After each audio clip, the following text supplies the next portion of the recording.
नांदेड़ बल्दिया उज़्मा में standing committee के chairman के ओहदे के लिए भागदौड़ शुरू हो गई है।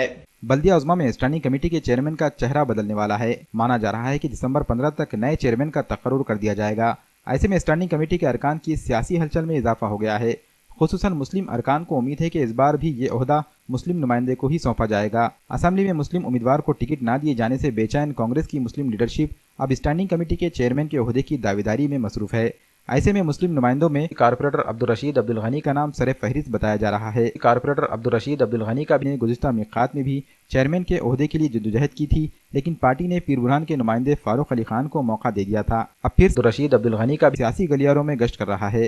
Corporator Abdul Rashid Abdul Gani zone number 12 से नुमाइंदगी करते हैं। ऐसे में जोन नंबर 12 के अवाम में भी खुशी देखी जा रही है।